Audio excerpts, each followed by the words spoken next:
जय श्री राम। प्रिय भक्त हो, आज हम देखने वाले हैं रामायण का एक परम पवित्र अध्याय।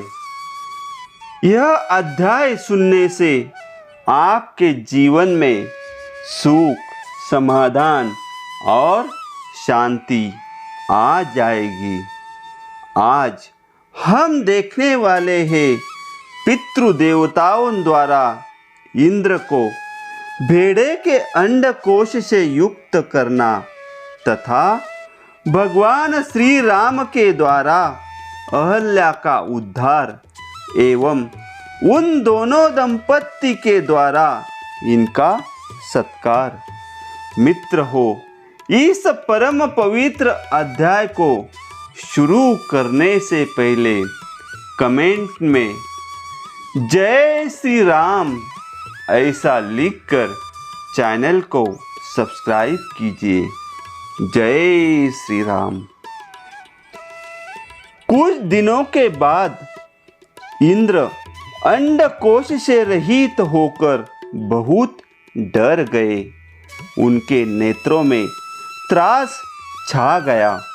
वे अग्नि आदि देवताओं, सिद्धों, गंधर्वों और चरणों से इस प्रकार बोले, देवताओं, महात्मा गौतम की तपस्या में विघ्न डालने के लिए मैंने उन्हें क्रोध दिलाया है। ऐसा करके मैंने यह देवताओं का कार्य ही सिद्ध किया है। मुनि ने क्रोधपूर्वक भारी शाप देकर मुझे अंडकोश से रहित कर दिया और अपनी पत्नी का भी परित्याग कर दिया। इससे मेरे द्वारा उनकी तपस्या का अपहरण हुआ है। यदि मैं उनकी तपस्या में विघ्न नहीं डालता तो वे देवताओं का राज्य ही छीन लेते। अतः ऐसा करके मैंने देवताओं की ही कार्य सिद्ध किया है।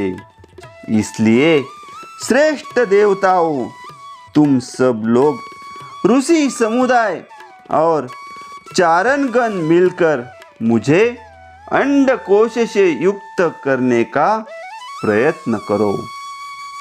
इंद्र का यह वचन सुनकर मरुद्गणों सहित अग्नि आदि समस्त देवता, कव्यवाहन आदि पितृदेवताओं के पास जाकर बोले, पितृगण, यह आपका भेड़ा अंडकोश से युक्त है और इंद्र अंडकोश रहित कर दिए गए हैं।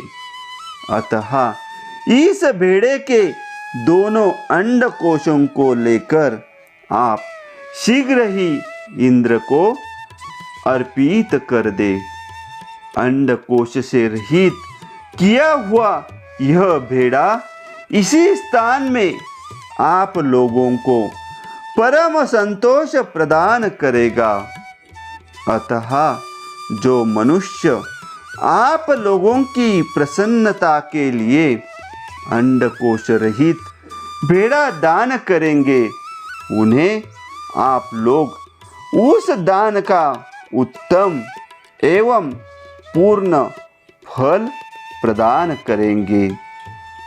अग्नि की यह बात सुनकर पितृदेवताओं ने एकत्र हो भेड़े के अंडकोशों को उखाड़कर इंद्र के शरीर में उचित स्थान पर जोड़ दिया।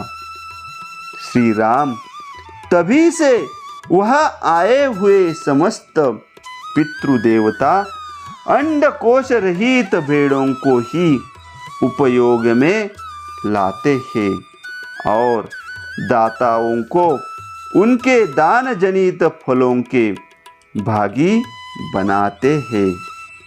उसी समय से महात्मा गौतम के तपस्या जनिक प्रभाव से इंद्र को भेड़ों के अंडकोश धारण करने पड़े। महर्षि बोले, महातेजस्वी श्री राम, अब तुम पुण्य कर्मा महर्षि गौतम के इस आश्रम पर चलो और इन देव रूपिणी महाभागा अहल्या का उद्धार करो।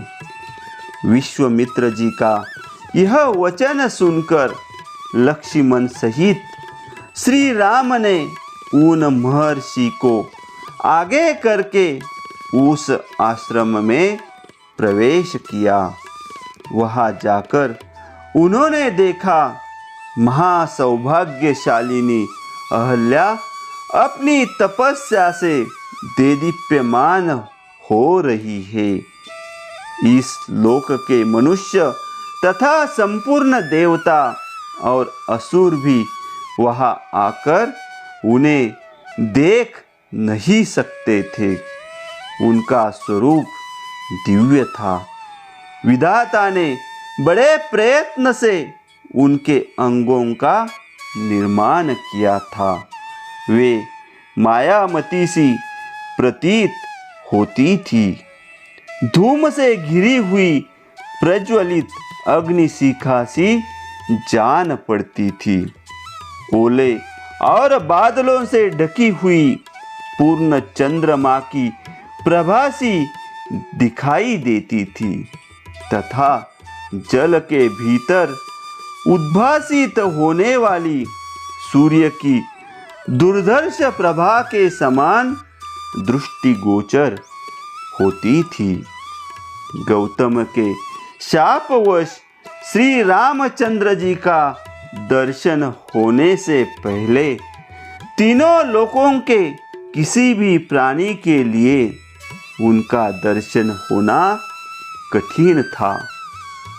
श्री राम का दर्शन मिल जाने से जब उनके शाप का अंत हो गया तब वे उन सब को दिखाई देने लगी। उस समय श्री राम और लक्ष्मण ने बड़ी प्रसन्नता के साथ अहल्या के दोनों चरणों का स्पर्श किया।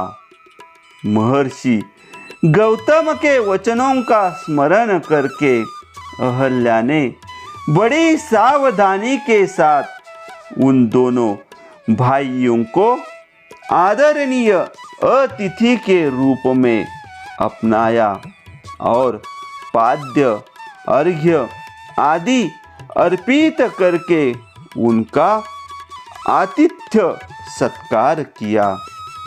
श्री रामचंद्र जी ने शास्त्रीय विधि के अनुसार अहल्या का वह आतिथ्य ग्रहण किया।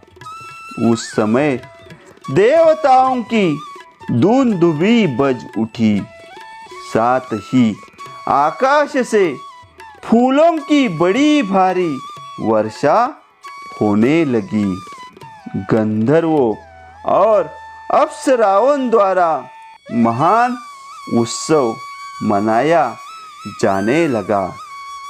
महर्षि गौतम के अधीन रहने वाली अहल्या अपनी तप शक्ति से विशुद्ध स्वरूप को प्राप्त हुई। यह देखकर संपूर्ण देवता उन्हें साधुवाद देते हुए उनकी भूरी भूरी प्रशंसा करने लगे। महातेजस्वी महातपस्वी गौतम भी अहल्या को अपने साथ पाकर सुखी हो गए। उन्होंने श्री राम की विधिवत पूजा करके तपस्या आरंभ की। महामुनि गौतम की ओर से विधि पूर्वक उत्तम पूजा आदर सत्कार पाकर श्री राम भी मुनिवर विश्वामित्र जी के साथ मिथिलापुरी को चले गए। मित्र हो, इस प्रकार रामायण का यह परम पवित्र अध्याय संपन्न हुआ। अगला पवित्र अध्याय सुनने के लिए चैनल को सब्सक्राइब कीजिए और कमेंट में लिखिए जय श्री राम।